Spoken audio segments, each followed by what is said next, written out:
On October the 16th, 1978, 45 years ago, at 6:18 p.m., white smoke billowed out from the chimney of the Sistine Chapel. After half an hour, Cardinal Pericles Felici announced the election of Cardinal Karol Wojtyla under the name of John Paul II as the 264th Pope. At first, the 58th Archbishop of Krakow wanted to call himself Stanislas I in honor of the patron saint of Poland, but Wojtyla chose John Paul in memory of his predecessor, Albino Luciani, who passed away after only 33 days of his pontificate.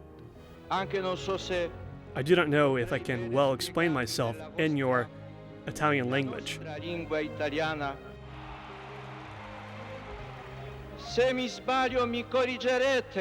Correct me if I make mistakes. Karol Józef Wojtyla was born in the Polish town of Wadowice, a small city 50 kilometers from Krakow, on May the 18th, 1920. He was the youngest of 3 children born to Karol Wojtyla and Emilia Kaczorowska. He was baptized on June the 20th, 1920. Upon graduation from high school in Wadowice, he enrolled in Krakow's Jagiellonian University in 1938.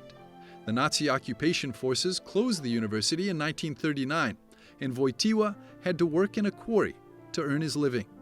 In 1942, he began courses in the clandestine seminary of Krakow. After the Second World War, he continued his studies in the major seminary of Krakow and was ordained to the priesthood on November the 1st, 1946. Shortly afterwards, Cardinal Sapieha sent him to Rome, where he finished his doctorate in theology. Upon returning to Poland, he became chaplain to university students. On July the 4th, 1958, he was appointed titular bishop of Ombi, an auxiliary of Krakow, by Pope Pius XII. In 1964, he was appointed Archbishop of Krakow by Pope Paul VI, who made him a cardinal in 1967. Wojtyla took part in the Second Vatican Council, where he made an important contribution to drafting the Constitution Gaudium et Spes. The cardinals elected him pope at the conclave of the 16th of October, 1978. On the 22nd of October, he solemnly inaugurated his Petrine ministry as the 263rd successor to the apostle. His pontificate, one of the longest in the history of the Church, lasted nearly 27 years. John Paul II exercised the Petrine ministry with a tireless missionary spirit. He made 104 pastoral visits outside Italy and 146 within Italy. On October the 5th, 1995, Pope John Paul II visited the United Nations headquarters in New York to mark the 150th anniversary of the organization's founding. His speech focused on the importance of freedom for human flourishing. A presupposition of a nation's rights is certainly its right to exist. Therefore, no one, neither a state nor another nation, nor an international organization, is ever justified in asserting that an individual nation is not worthy of existence.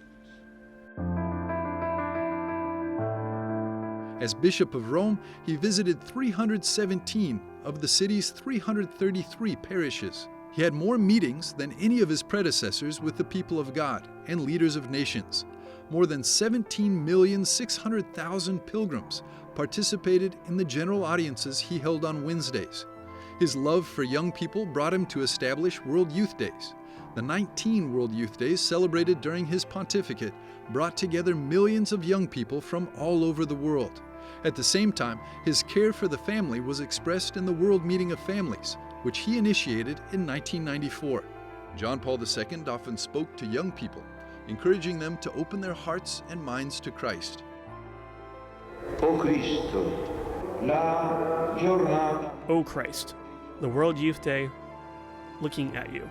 Guardando a voi.